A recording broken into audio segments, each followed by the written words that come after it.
Assalamualaikum warahmatullahi wabarakatuh. Perkenalkan, kami dari kelompok Bahasa Pemrograman 1 dengan anggota saya Anissa Rahmawati dengan NIM 2512354. Perkenalkan, nama saya Tiara Adeliana Jiha dengan NIM 25123573. Saya Talita Septiana Ramadhani dengan NIM 25123543. Saya Hanum Tika Belianti dengan NIM 25123562. Saya Salwa Mayung Magani dengan NIM 25123570. Di video ini kami akan mendemonstrasikan final project yang kami buat, yaitu aplikasi Android bernama Dompet Kos atau kepanjangannya kalkulator pengeluaran anak kos. Aplikasi ini kami buat dari masalah yang sering dialami mahasiswa yang tinggal di kos. Uang saku bulanan suka habis sebelum akhir bulan, tapi kita sendiri nggak sadar pengeluaran mana yang paling banyak menghabiskan uang. Mencatat manual di buku atau di notes juga sering kelewat karena dianggap ribet. Karena itu, Dompet Kos kami rancang supaya penggunanya bisa memasukkan budget bulanan, mencatat pengeluaran satu persatu, dan langsung melihat sisa uang serta status keuangan secara real time. Tanpa proses yang rumit, semua data disimpan sementara di memori aplikasi tanpa database, sesuai dengan ketentuan tugas. Sekarang saya akan coba jalankan aplikasinya langsung dari sisi tampilan awal sampai proses mencatat pengeluaran. Di layar utama ini ada 3 bagian.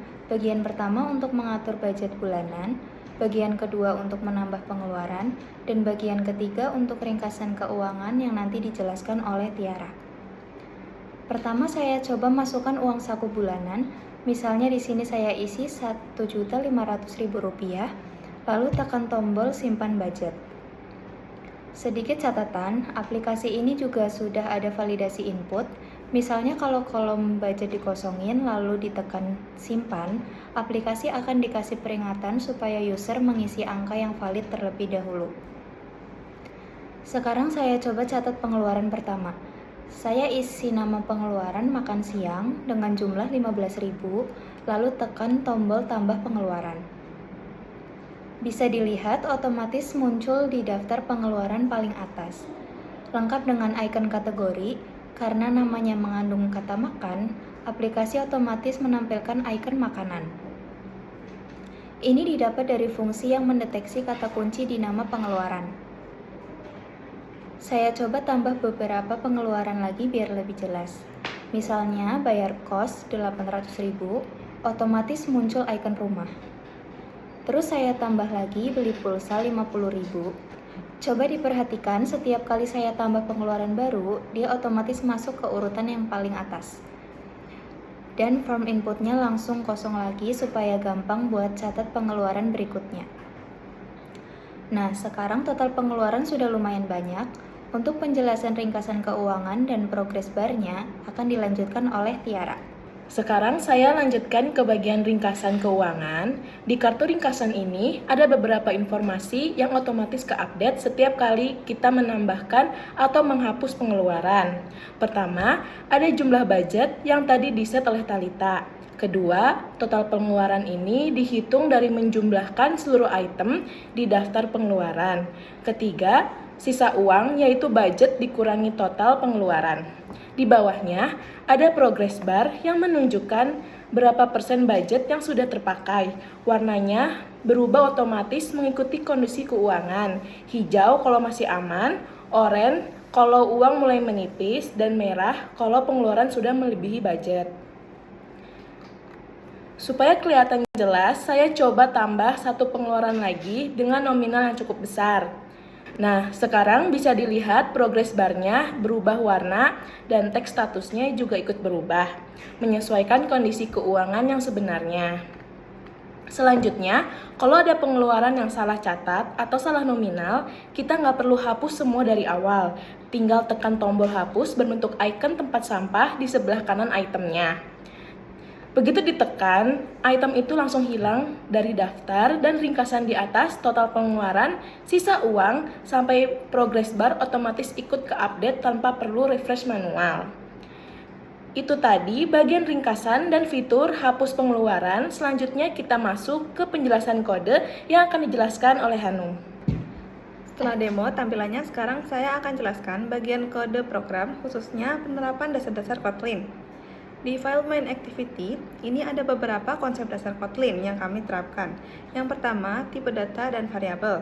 Kami menggunakan tipe data long untuk menyimpan nominal uang, baik budget maupun pengeluaran. Dan string untuk menyimpan nama pengeluaran. Kami pilih long, bukan integer, supaya aplikasi tetap bisa menangani nominal uang dalam jumlah besar tanpa masalah pembulatan atau overflow. Yang kedua, percabangan.